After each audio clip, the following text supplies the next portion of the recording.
సంక్రాంతి పండగేమో కానీ పండక్కి సొంతూల్లో ఉండాలని బయలుదేరిన ప్రయాణికులు గంటలు తరబడి ట్రాఫిక్ లో చిక్కుకొని నానా తంటాలు పడుతున్నారు. పతంగి, చిల్లకల్లు టోల్ గేట్స్, అలాగే హైదరాబాద్ విజయవాడ, హైదరాబాద్ చెన్నై, హైదరాబాద్ వరంగల్ హైవేలపై భారీ సంఖ్యలో వాహనాలు ట్రాఫిక్ సమస్యలను ఎదుర్కొంటున్నాయి. టోల్ ప్లాజాల సిబ్బంది తెలిపిన వివరాల ప్రకారం నిమిషానికి 47 వాహనాలు టోల్ క్రాస్ చేస్తున్నాయి. గడిచిన 18 గంటల్లో 1,60,000 వరకు వాహనాలు ఏపీ వైపు వెళ్లాయి. ఈ రోజు సాయంత్రం నుంచి రేపు సాయంత్రం వరకు వాహనాల రద్దీ కొనసాగుతుందని చెబుతున్నారు. ఉపాధి, ఉద్యోగాలు, వ్యాపారాల కోసం ఇతర ప్రాంతాలకు వెళ్లి పండక్కి సొంత గూటికి ఎలాగైనా చేరాలని ప్రయాణికులు ఆరాటపడుతున్నారు. ముఖ్యంగా హైదరాబాద్ విజయవాడ హైవేపై వాహనాల రద్దీ ఎక్కువగా కనిపిస్తోంది.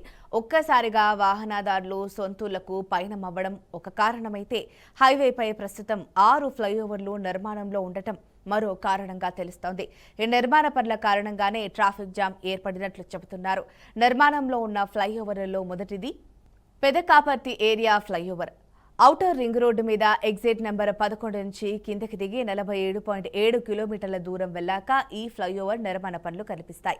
సుమారు 700 మీటర్ల మేర ఉంది. అక్కడికి 6 కిలోమీటర్ల దూరంలో చిట్యాల ఫ్లైఓవర్ నిర్మాణం జరుగుతుంది. పైగా చిట్యాల ఊరు రోడ్డుకు ఆనుకుని ఉంటుంది. ఫ్లైఓవర్ నిర్మాణం కూడా పెద్దది కావడంతో ట్రాఫిక్ జామ్ ఎక్కువగా ఉంది. సూర్యాపేట ముందు ఖమ్మం వైపు వెళ్లడానికి ఫ్లైఓవర్ నిర్మిస్తున్నారు. విజయవాడ వైపు వెళ్లే వాహనాలు ఇక్కడ యూటర్న్ తీసుకుని వెళ్లాల్సి ఉంటుంది. దీంతో ప్రయాణం ఆలస్యం అవుతుంది. ఖమ్మం ఫ్లైఓవర్ నిర్మాణం నుంచి 5 నిమిషాలు ప్రయాణించగానే మరో ఫ్లైఓవర్ దర్శనమిస్తుంది. అక్కడి నుంచి 1 నుంచి 2 కిలోమీటర్ల దూరం వెళ్లాక సూర్యాపేటలో 2 ఫ్లైఓవర్ల నిర్మాణాలు కనిపిస్తాయి.